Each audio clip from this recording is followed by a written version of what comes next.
What's going on, guys? It's Coach Keem. So I wanted to come to you guys today and talk about how to build your credit profile. Make sure you guys follow me, click that like button, share this out, tag some people that you feel that this information might be beneficial for.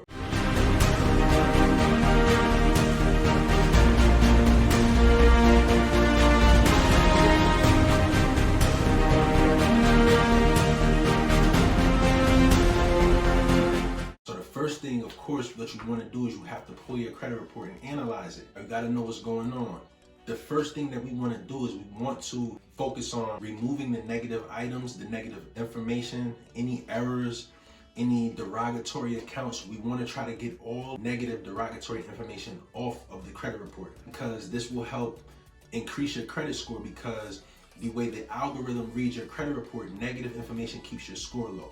When we remove the negative information, right, being the first step in the process, it's going to help improve your credit score. So we want to really start with your personal information. So with your personal information, you want to make sure that you have the same uniform name, employer, social security number, phone number, address, etc., right? All of that personal information when you pull your credit report. And I suggest you use a tri-merge credit report from Identity IQ.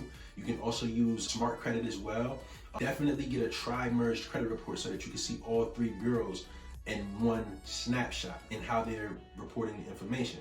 So you want to clean up all of your personal information first, right? You want everything to be uniform. One name, the same name, typically the same one that you have on your ID. Also, really quickly, when you send out your letters, you want to make sure that you're attaching a copy of your ID or license, copy of your proof of address, like a recent bank statement or utility bill, and a copy of your social security card. Every time you send off a dispute, you want to send it off with those accompanying documents as well. Then we want to move into disputing the accounts that are reporting derogatory. Whether those accounts have late payments and we're trying to remove the late payments, collections, charge-offs, bankruptcies, repos, tax liens, foreclosures, public records, all of that stuff, hard inquiries. We need to dispute and remove as much of that stuff as possible, right? And what we're going to use is what's called the factual dispute method. I teach this method in my factual dispute masterclass, which you can find included in my consumer report restoration guide. The link is in my bio. Click it and get that now. So we want to focus on removing those accounts using the factual dispute method, right? That's what I teach, where we use factual information directly from the credit report to get that account either removed or the information in that account updated as positive. This will again help increase your credit score. While we start that process, the next thing that you want to be focusing on doing is building new and positive payment history. So those accounts that are open, right, that may have late payments or something like that on them, after 24 months, they don't really affect your credit as bad. So we want to focus on those accounts that are already open and get them into the positive, right? We want to focus on making on-time payments on them. No more late payments. No more late payments. If you have to put these bills on auto pay, put these bills on auto pay. As a matter of fact, I suggest you do that. We're focusing on building positive payment history.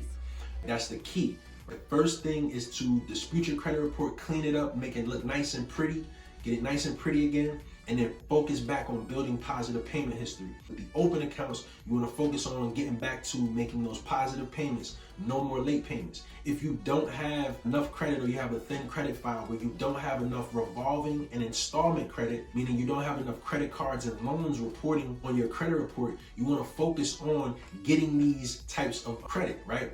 Revolving meaning credit cards, and installment meaning loans. A good place to start with revolving credit is with secured credit cards. Now you have credit cards that you can put the deposit down, and now you have certain credit cards that they actually use your bank account as collateral for you to have the cards. For example, this will be like a Chime credit builder card, right? It's really good. It's not going to help you with utilization, but it will help you build positive payment history, because you can never exceed your limit because it goes off of what you have in your checking account, right? So your checking account covers your credit limit, right? And it will always pay it off. So you use that credit card like a debit card, and it's going to cover it with the money that's in your checking account that you use to set up or link the credit card with Chime. So it's a really good credit card to use to start building positive payment history. Again, you're not going to get any points as far as credit utilization is concerned, but this is where you would go into a secure credit card like the Discover It credit card, right?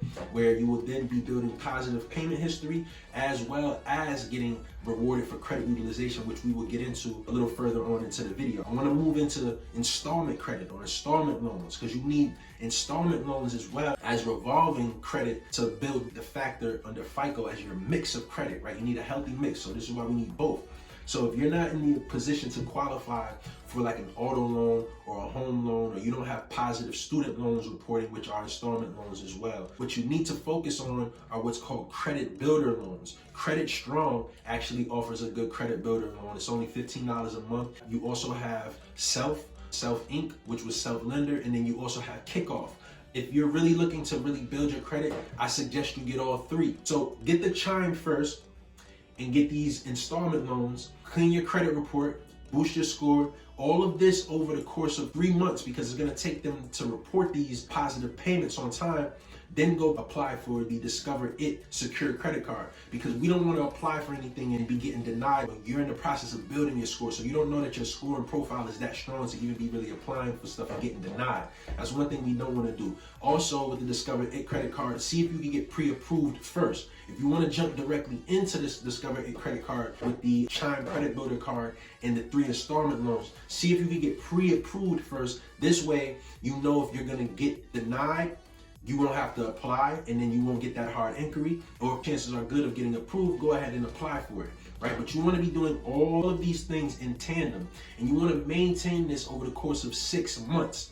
After 6 months, then you want to start graduating to these other types of unsecured credit cards and unsecured loans, still maintaining the other ones. The longer these accounts stay open, the better it's going to be. You don't want to close any of these type of accounts. You really don't, because it will tank your score a little bit, and you just want to be able to show that you can maintain long-term and short-term credit. Then after 6 months, you start applying for the unsecured credit cards, drive that for 6 more months, then you start asking for the credit limits and things of that nature, all the while trying to get pre-approved. We're not applying for anything without that process, right?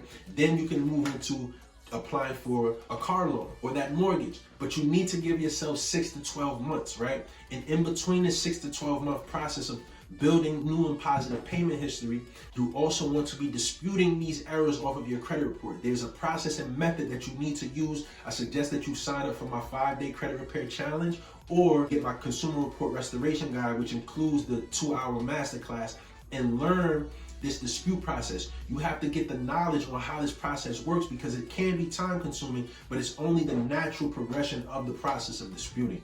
There's no silver bullet, there's no magic overnight 30-day. There's none of these type of tricks, right? You can dispute online and get good results, but more than likely they're gonna come back and you're waiving certain rights as a consumer, when you could be learning what I teach in my masterclass in the 5-day credit repair challenge to get yourself a bag from these bureaus for violating your rights. So sign up for the 5-day credit repair challenge, learn how to dispute your credit report properly, and sue these credit bureaus the right way. You have to have certain elements that are included in your dispute process, which I teach directly from case law from consumers that have effectively won against the bureaus. Cases like Cushman versus TransUnion, cases like Ibarra, Y-B-A-R-R-A versus Experian, and other similar cases, right? Where we look in and we dive into the case law on how to structure these disputes properly to kind of set the bureaus up and yourself up for a win. The last thing I want to touch on when it comes to building your credit is you have to have the utilization proper, right? When it comes to using credit cards. So this means that you have to know how and when to use your credit cards and when to pay them off. There's 2 dates that you need to be aware of: your statement closing date and your due date. Your statement close date is the date your lender reports your usage, how much credit you're using on that card to the credit bureaus. The rule of thumb is that if it's over 30% of your limit, it's gonna hurt your credit score. What we teach is to keep your limit reported at less than 10%, but more than 0. You want that much reported.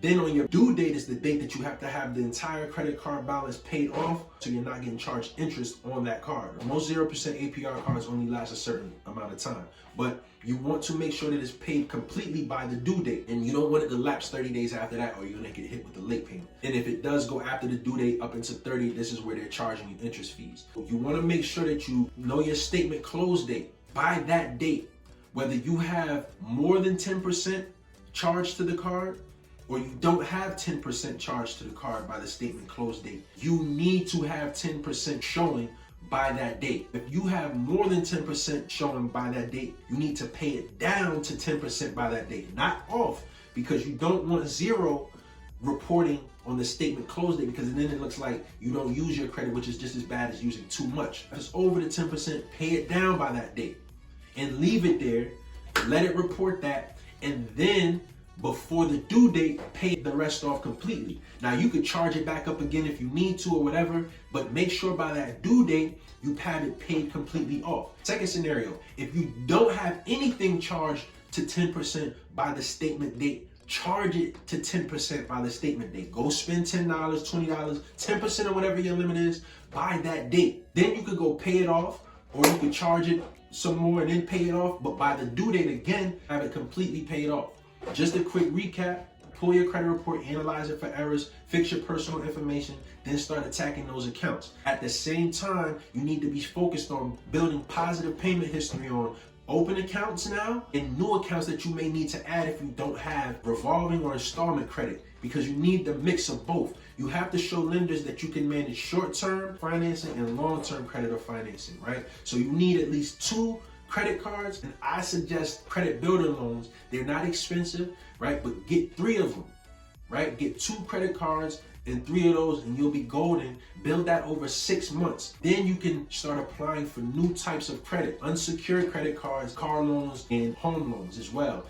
Go for 6 months with that, and on those credit cards that are unsecured, you can start getting credit limit increases. But you need to understand that the snapshot of your credit is a 24-month period. If you're in the process of rebuilding your credit, you need to be looking at 2 years, because that's the snapshot. I'm not saying it's going to take you 2 years. What I'm saying is you need to be focused on for 2 years, right? From now until 2 years out, from the time that you start rebuilding your credit to 2 years out, you need to be focused on building positive payment history and keeping negative information off of your credit report. It is that simple, guys. Again, if you need any assistance, make sure that you comment, you DM me. Make sure that you get my consumer report restoration guide with the 2-hour factual dispute masterclass, and sign up for my 5-day credit repair challenge so that you guys can learn how to do all this stuff and take yourself to the next level. We out.